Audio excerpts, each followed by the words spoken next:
Welcome back to Lanterne Rouge Cycling Podcast. A lot of news today in the Vuelta on what is probably going to be one of the most boring and slow stages of the entire race.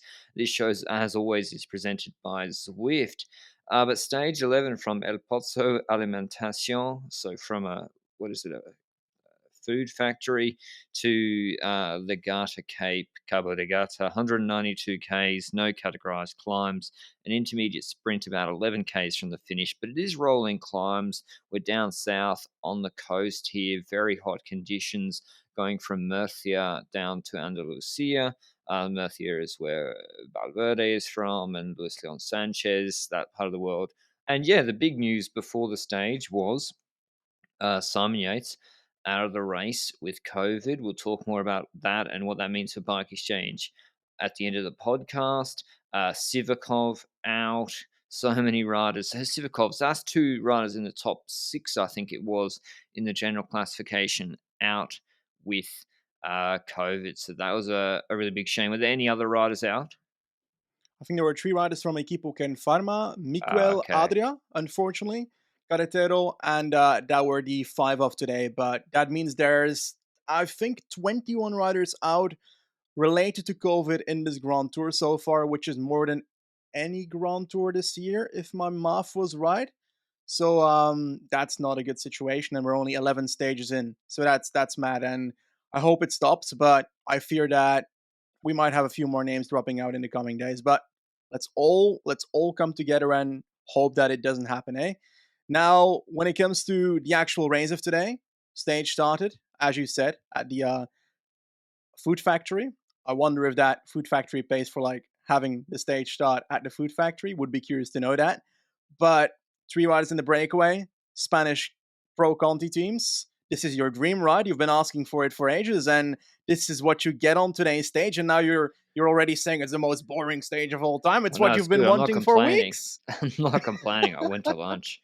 I was pretty fed up actually with all the COVID positives and riders pulling out, and yeah, I'm just worried it's going to affect Evenepoel or Roglic as well. That's what I'm hoping it doesn't. But yeah, slow stage. It finished at the latest possible time it was predicted. Yeah. But if you want to get faster, Zwift Academy registrations are available now.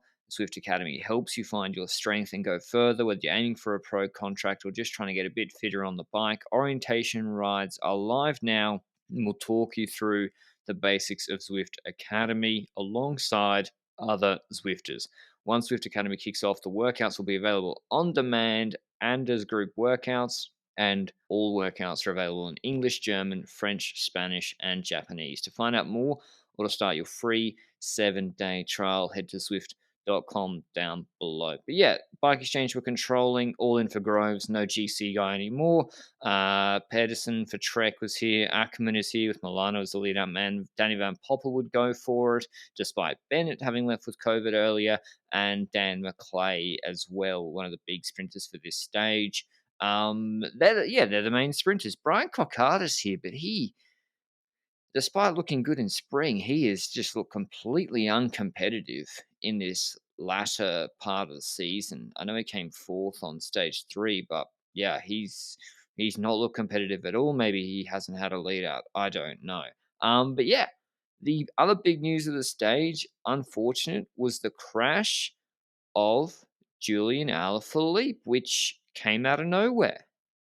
Exactly. The crash happened in a corner where you'd usually expect the peloton to just ride through that corner safely, and it's just a crash that happened in cycling and one rider going down. He was, I think, the only rider on the floor in that crash, from what I could tell, which, I don't know, it was just sliding out in a corner, and the initial shots of Alaphilippe sitting on the floor were a bit grim, as in he was sitting there. It looked pretty bad when it comes to his shoulder. He was pointing at his shoulder to the medical people, but they just kept showing images of Alaphilippe sitting on the floor in pain, even images of eventually where it was looking like he would not actually continue the race. We were thinking, is it a dislocated shoulder? Is he pointing to his shoulder because it's a clavicle, collarbone fracture? Hopefully not, because we want to see this guy at the World Championships. But eventually it led to Alaphilippe leaving this race Was it me, or did the camera show him a bit too long to my liking? I mean, it didn't seem like a life-threatening injury. Mhm. I don't know. I was hoping that he was going to do a Primoz Roglic stage 5 and pop it. They were going to pop it back in. I was hoping it was just not great, but just a dislocated shoulder. But it didn't look like that. So that's a real shame. Whether he's ready for, if it's not that, which didn't seem to be, if it's something broken, World Championships are just around the corner. I think in quick maths, just under a month, or a month or so. So how he's going to be ready for that, I'm not sure. Alaphilippe's had a really tough year crash wise. He was involved in that huge pile up in Liège Bastogne Liège, which took him out for 2 months, and he sort of wasn't like came back slowly. He did the French national champs. He skipped the Tour de France and wasn't right or ready for it. Came back at Tour de Wallonie, sort of slowly got ready for the Vuelta, and he started looking really, really good shape the last 4 or 5 stages for that World Championships bid. And he also crashed in Strada as well, like that Alpecin rider with the Yeah. crosswind came across, chopped him. So he's had a few really big crashes, and his crashes have seemed to be like some riders crash a lot and they're sort of fine. His crashes have taken him out for some time, and I hope I hope he's all right, but it's not looking good, especially for World Championships and maybe even for the rest of the season. I actually agree that he's had severe crashes in LBL and here right now, but I feel like he's also crashed more this year, unfortunately. You mentioned Strade, but I vaguely remember also, was it Brabantse where he was hit by his own team car, or a crash caused by his own team car, Yeah, where he he was DNF'd that on the. race. Yeah, I expected to hear something like that, because I swear he was on the floor on the left side of the road because the quick step car was moving up through the finish line or something on the right side, hitting a That's off right. with his rider, Yes, that's the something one. vague like that. But yeah, it's unfortunate. He's still been able to perform relatively well outside of his crashes, to be honest. Like winning a stage at the Zulia, 2 podiums there. He came back and unfortunately wasn't at a greatest form in Flejuelon to secure his victory there, but came back into the wall and he got that there. But yeah, it's not the season you expect from an Alaphilippe, but there's nothing really he can do about it, I think, this year. And I think we're all hoping that we get some miracle news on social media that says Julian Alaphilippe can actually ride world championships, but I fear the worst, and I think it reduces the quality of the race because it's one of the co-favorites for that parkour. It's one of the names that you'd name to actually be the expected winner, together with usually Wout van Aert, who's always the favorite as well on paper. But he's one of those names that we want to see there, and especially when it's a chance to win another consecutive world championship. Do you have anything more to say on the topic of Alaphilippe? Yeah. What does this mean for Evenepoel? Quickstep are Hmm. now losing riders left, right, and centre. Seri is he was out with COVID and magically appeared on the Belgian team for World Champs. Cavagna out now, so he's left with Dries Devenijns, who's not looked in like his Tour de France Stage 1 shape last year. Vivaika, Cavagna, Van Wilder, Masnada. It's still a pretty good team. It's still stronger than Jumbo Visma um, overall on the important GC parkour with Sivakov out and Carapaz not looking good. Ineos are kind of weakened too, so everyone's getting weaker. So I wouldn't say that Quickstep are suddenly like the weakest team by far, but Alaphilippe was clearly their most important domestique on stage 9. He marked moves in break formation, incredibly important there. He then launched it into the base of Pereira's to make sure Evenepoel was in good position. So him being out is a big loss for Evenepoel and certainly doesn't help his chances, particularly for a stage 20 that could be a bit chaotic. But with Sivakov out, that reduces Yeah. another option for Ineos. But anyway, back to this stage. It's going to be a sprint. Pedersen went for the intermediate sprint. Whether that was a mistake or not, I'm not sure. He's going for the green jersey. So with Bennett out, he's a lock almost to get that at this point. And then we come into the finals. GC teams plus Bike Exchange are there with 4Ks to go. So we've got Clock keeping Rodriguez in good position. We have Yeah. Jumbo keeping Roglic in good position, and then on the right we have a train of bike exchange. So without Yates, they have Kell O'Brien, Hepburn, Craddock, Durbridge to pull. I think Hepburn is last man. Craddock is third last. O'Brien is second last. So pretty powerful train. Durbridge was doing that job.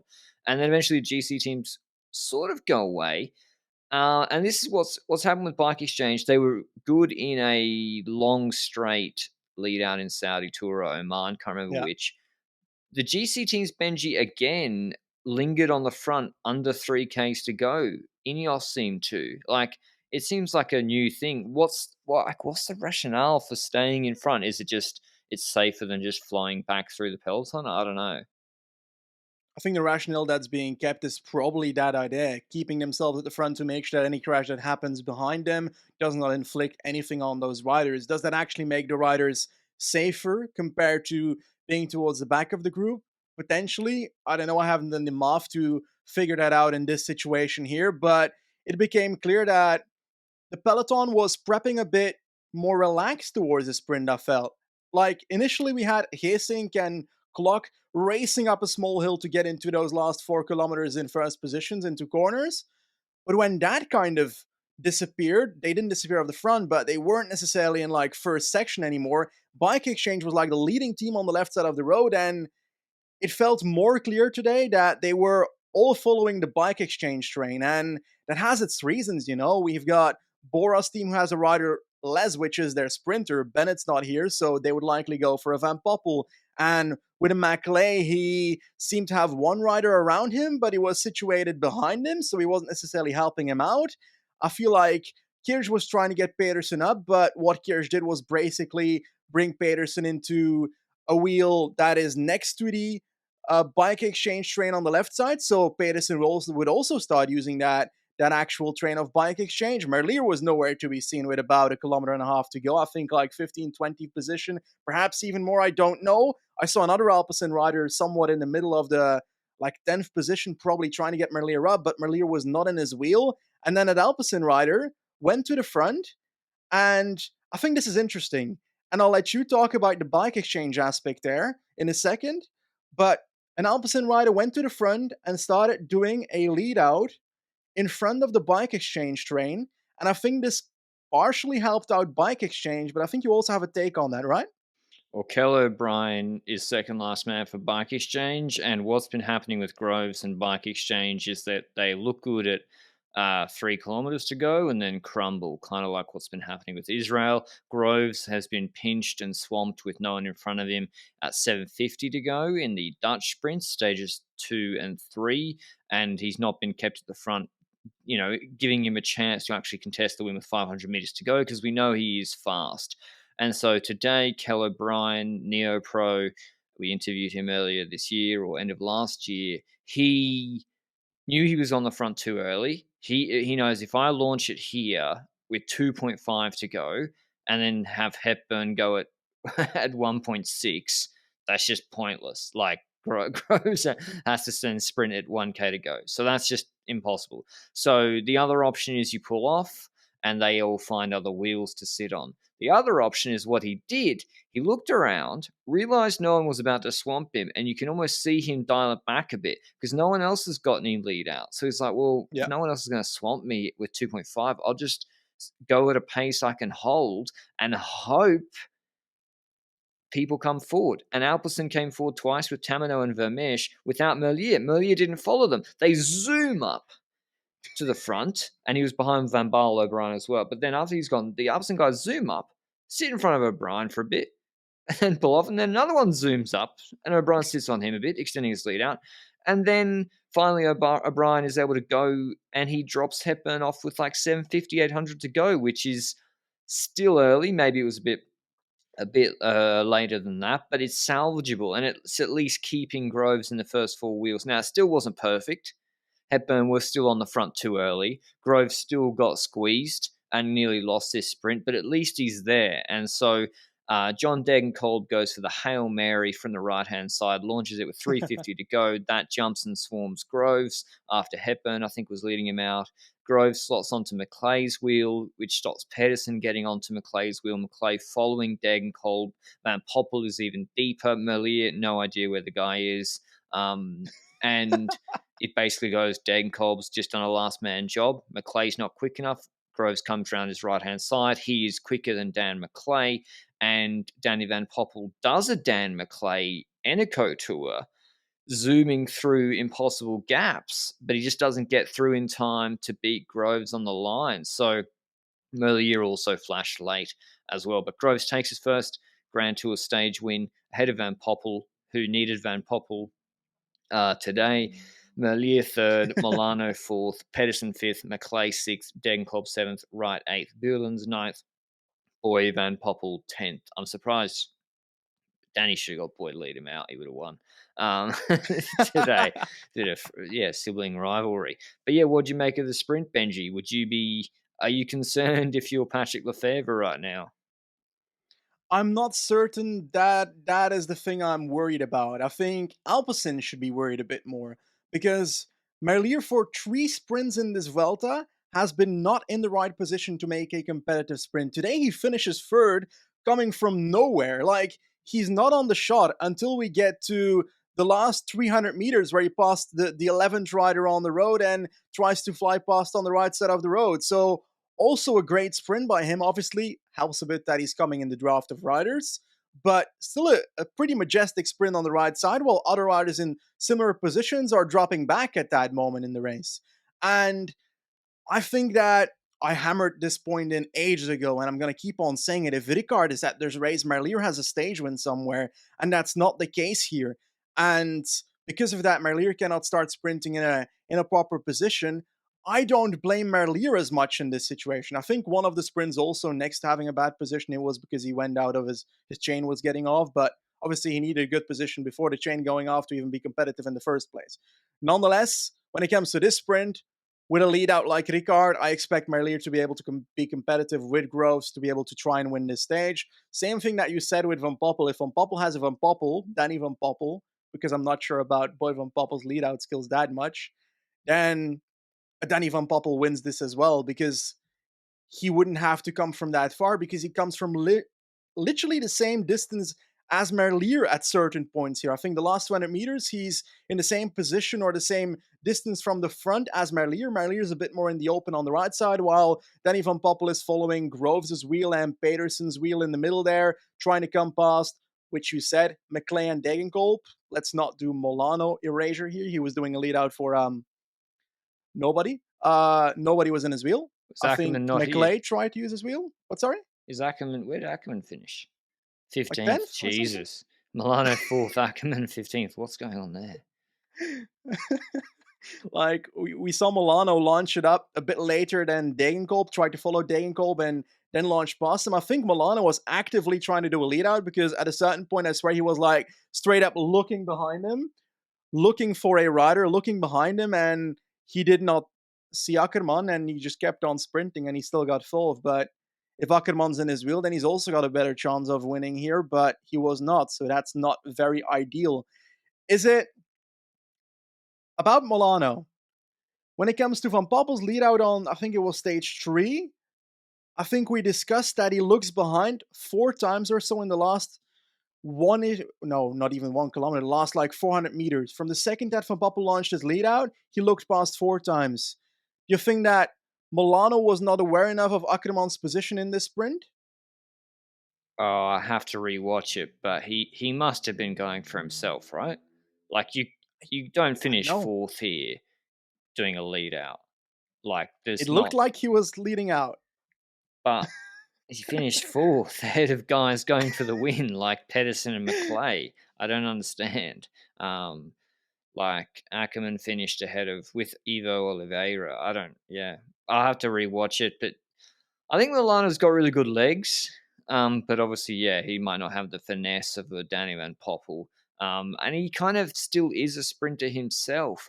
But for Bike Exchange, on the day that Simon Yates has to abandon due to COVID. This was hugely important for their points haul, 100 UCI points. If you don't know, Bike Exchange are locked in a big battle for World Tour licenses for the 2023 to 2025 inclusive seasons, and that's decided on the basis of the top 18 teams by UCI points from 2020 to 2022. Simon Yates had abandoned a Giro in 2020 with COVID. The whole team, in fact, had to pull out with COVID due to COVID. So no points on GC there. He abandons this race whilst fifth or sixth on GC, and I would say looking pretty good for a top five with a massive Yeah. 400 or so points available. And so Bike Exchange are up to 14,307 thanks to Rel's quick work. 460 points now ahead of Lotto Soudal, who are the first team in the relegation zone. Israel look like they're gone. Movistar are 157 behind Bike Exchange, just safe about maths 200 300 points ahead of Lotto Soudal. So what do you make of the Yates it's just bad for them, Benji? It seems Yeah. like it's better to have a whole raft of different riders targeting one day races, because if you put all your chips in a GC basket and that guy gets COVID, you could get a lot of points, but if he gets COVID, you're stuffed. It's interesting, and there's so much to tell about this point system and the relegation and promotion system in general. But Bike Exchange has had some bad luck when it comes to Simon Yates in multiple races, and that leads to points being taken away. I think Lotto also had some bad luck with Caleb Ewan not doing MSR, for example, because of COVID, stuff like that. There's also the aspect of races during COVID that were not ridden that were also taking points away for certain teams. There's so much to talk about, but singly for this race onwards, like I was actually looking at Simon Yates to even perhaps come close to a podium in this race. And obviously, with Simon Yates, you never know. The guy can lose 26 minutes at some point in week 3, and it will be like, okay, we kind of should have seen that coming. But on the other hand, he's also got the ability of podium and Grand Tour. He's done that before. So I was hoping that this Vuelta could be a loads of points for that team. Like Movistar is also trying with Maz. Movistar still has Maz up there. I hope Maz is able to stick in that top 3 for Movistar in this situation. And it seems like COVID is impacting this a lot, this relegation battle, a lot more than people probably want, a lot more than teams probably want. And it's, I don't know, when it comes to the whole battle here, it kind of feels like Bike Exchange is being punished for focusing on what World Tour teams should focus on, compared to a Lotto who's focusing on hunting for points and less on to the Vuelta. That makes sense? Yeah, like Lotto aren't even letting their riders do the world championships, I don't think. So it's I mean, the Australian calendar's been cancelled 2 of the last 3 years, and you can say all you want about, um, "Oh, well, they're not that important races," but it's like, well, if we're gonna if the points from quote unquote "smaller Mickey Mouse Belgian races" count, then it Agreed. does matter that Australia's continental calendar hasn't been in existence the last 2 years. Because, like, I would go to Arnaud Delis's, and he's having a great year, one of the best Neo Pro years ever. But go to his PCS, open it up, and just look at how many of these races there are. It's ridiculous. Like the fact that all these points count for World Tour is crazy. So if without COVID, Tour Down Under, Cadell's, Torquay, maybe Herald Sun Tour, go ahead in the last 2 years. Now, races were cancelled in 2020, a lot of these Belgian races, but 2 of the 3 years the Australian ones have been cancelled. Now, why is that important? Because Lotto sponsors or French sponsors of Arkea, they're quite happy for Arkea to do a whole French Cup calendar. In fact, that's probably the expectation. Whereas the Bike Exchange sponsors, why would they care that Yep. Bike Exchange do those races? It wouldn't make sense. And so the system is basically preferencing sponsorship coming from companies within a very specific geographic area. So that's my main problem with it. I feel bad for Bike Exchange. I think I want to add to that. Like, I agree with you. I agree that cycling in itself seems biased when it comes to this point system to Belgian teams, to French teams, and so forth. Next to that, also, like, regardless of that, it's biased to those teams in general with wildcards to Grand Tours and so forth. The ones that are being handed out by the race itself is likely going to the races from that region. That's what happens in Grand Tours, for example. I will add another counter argument, though, that I think Bike Exchange is not the only one having this. For example, in 2020, the Australian races were ridden, and I think in total, 20, if I did my math correctly, 20 of those 1.1 races in Belgium and France and so forth disappeared as well in 2020 and 2021. So it's all a matter of like, how many points did which team lose in what year and so forth compared to the others. I think in the Australian circuit, you're going to be 100% right that a Bike Exchange probably took, I think, 500, 600 points more than a Lotto Soudal, for example, who I think had around two or one stage win per year. I think three stage wins in 2020, if my math is correct, with two with Ewan and one with Holmes. So 150 points from that, a few more points from being in the GC in like 20th and 30th spot. I think 200 points for them. I think Bike Exchange scored big in those races, 700-ish each year. That's a lot of points that Bike Exchange loses across 2021 and 2022. On the opposite side, there's also points that are lost by a Lotto, for example, in 2020 and 2021 in those 1.1 races.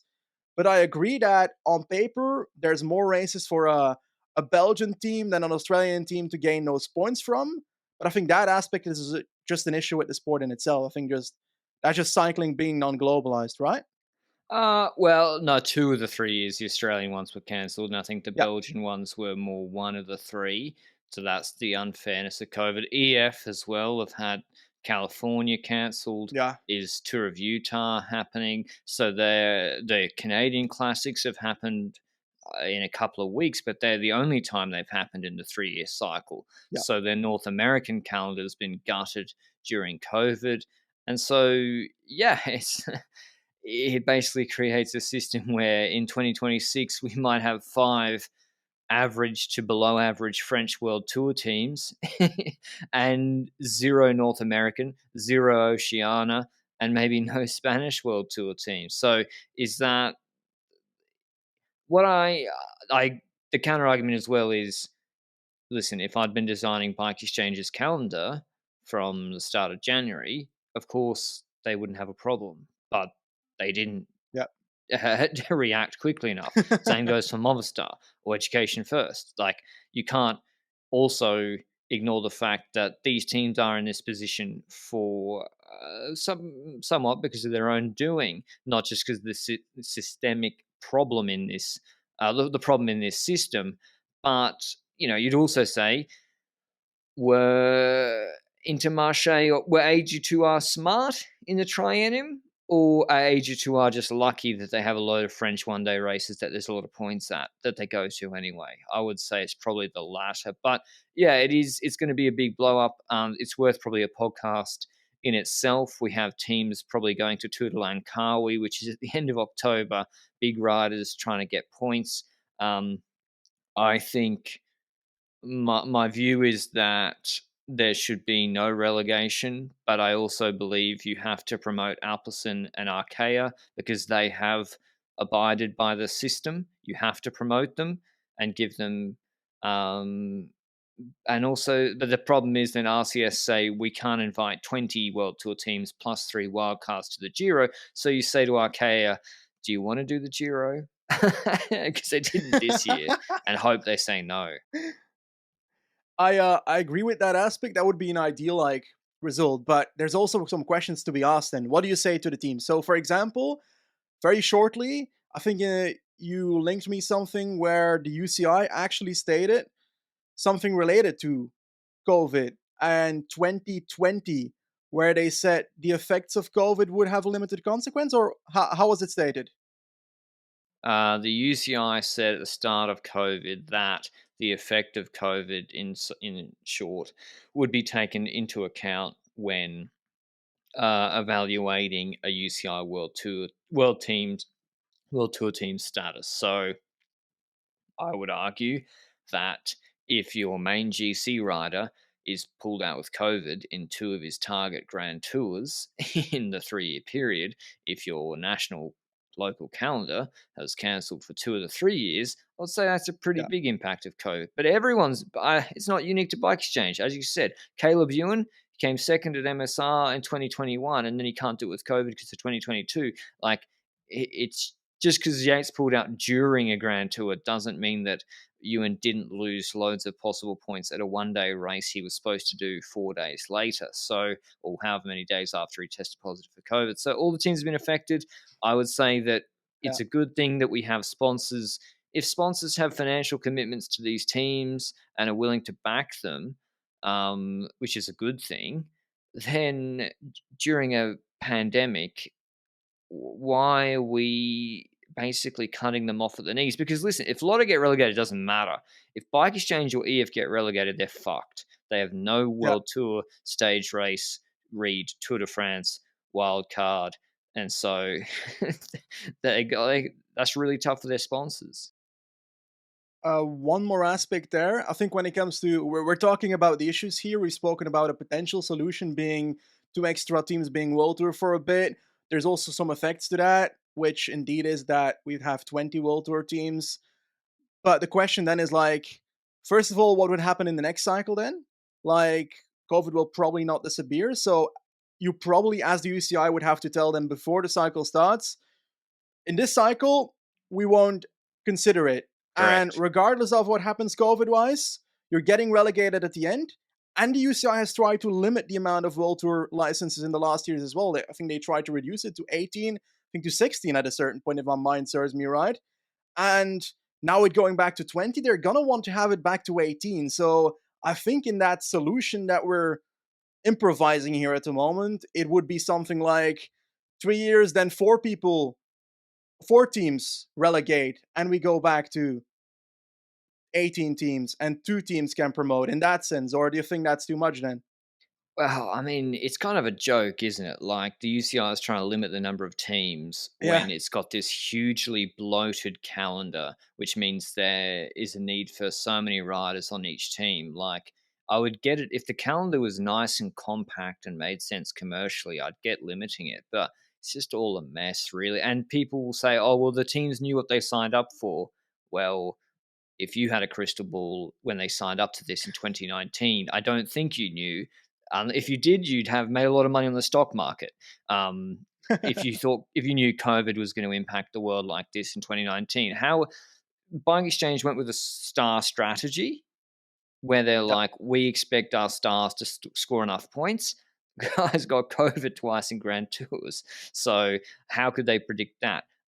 EF chose to pretty much ignore the system. So my sympathy is until recently. So my sympathy is somewhat less, a bit more limited.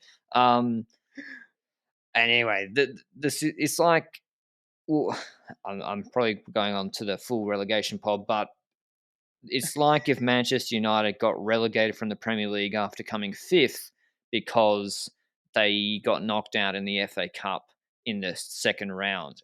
World Tour results should count, and only pro results should count for the pro teams, like a normal relegation system. Because people say relegation is normal. Well, yeah, normal relegation systems A aren't on a 3 year cycle. B don't assess results from competitions that aren't World Tour status. That just doesn't make any sense. So anyway, a lot of revision. If you I think if you have any questions on this, things that are confusing, it's very, very complicated. Drop it down in the comments down below and let us know what you think. And if I think it's just a shame, and it's all a bit of a mess. But anyway, tomorrow's stage, yeah. Benji. Oh, sorry, last thoughts on relegation. Now I firmly agree on the points we made here, and I look forward to digging into this topic a bit more in a more robust podcast because I think we can actually talk about this for a full hour in the future. Yeah, and so everyone peer pressure Raul Bankeri to come on the pod with us. I've already asked him. Tell him, Raul, we want you on. He's been doing Yeah, the brilliant relegation battle articles on lanternerouge.com.au. There's a how-to, no, an explainer article linked down below if you want to read up on that. Anyway, tomorrow's stage, it is a hockey stick stage, 193 k's from Salabreña to Peñas Blancas Estepona. It has no categorized climbs before a 19 kilometer, 6.5% climb from sea level to 1,250 meters. If this was March, they would do absolutely mental watts per kilo because it'd be cooler conditions. It will be hot tomorrow. I say that'd be very fast because from sea level, easy stage beforehand, and steady, consistent gradient, it goes super fast, but it's hot, so that should lower the watts per kilo a bit. Alaphilippe out. I don't really see how anyone can trouble Remco on this, Benji. Yeah, I don't see that issue either. I think Remco is gonna be the better one from the GC group. Question is whether there's gonna be enough teams to control a potential breakaway, and whether this is the kind of stage where Remco is like, I want to win this stage, because now he's got very limited teammates to control. Like Alaphilippe's out, Seti's out. It's not looking good in that regard. Cavagnac can probably take up the majority of the work, I think, before the final climb, though. So that aspect is there, but then the thing you want is like a three-man Spanish breakaway pro teams. Again, that would be ideal for that scenario. But if that's not the case, if it's a bigger breakaway, then I see that breakaway having a chance of sticking to the line. And looking at the parkour, there's a few holes at the start where a bigger breakaway can form. It's not completely flat, so it's not like we'll see three rulers going up the road only. I think there's more to it at the start here. There's an option for some climbers to be in there, but hey, then it's completely flat until we've got a small hill and then the bigger climb at the end. So nothing too crazy. It's a long stage to control as well. So I'm arguing this is break. And I actually think that I don't know who's going to win this. Like, is this the kind of stage where you think a Podden will go for it, knowing that there's not that much climbing before the final climb? That's what I was thinking about, is how easy is it to get in the breakaway with this flat-ish start? There's some rolling hills, and the just put in, try and do it like Vine did from the GC group. I'm not sure. I'm going with Vine to win the stage again. I just because he's like 15 minutes Why back on the not? GC, so I think he might get some freedom. I think it's between Vine and Putin from the GC, but then will quick step control? Does Ravenapol want a road stage? Should Movistar try for Mars in hot conditions? Should Lopez try? I don't know. I don't know. Higita? He's looked terrible in the heat. Yeah, He's looked true. really bad. I'm going to find. Don't know if it's break or GC group. Okay, you're going with Vine. I think that I've got a feeling that we'll have a UAE rider in the breakaway. I haven't seen much from McNulty in this race. Wouldn't shock me if Solare's in the breakaway again. I think the issue is if Vine's in the breakaway, then Vine is going to destroy everybody in the breakaway. That's as simple as that, unless we've got people attacking him before the final climb, and that depends on the group dynamic in the group, which I cannot predict. I am going to go with I'd love Vincenzo Nibali in the break, or a Bob Jungels or something like that, but I'm going to pick not Higita. I'm gonna go for Podden anyway. Fuck it. YOLO. Hot conditions, that's what edges it out for me for Padden. Not sure he likes it too much. Roglic likes a long climb with hot conditions, but the gradual climb, I don't know. Who's going to pace? Can Jumbo light it up? Can Ineos light it up for Rodriguez? They're probably the team to do it. Geoghegan Hart's in good shape. Maybe you try tomorrow to really distance Juan Ayuso if you're them. Anyway, be interesting to see. Hopefully it's a fast time. And thanks for listening as always. Thanks to Zwift for supporting the show, and we'll see you at the recap tomorrow. Ciao.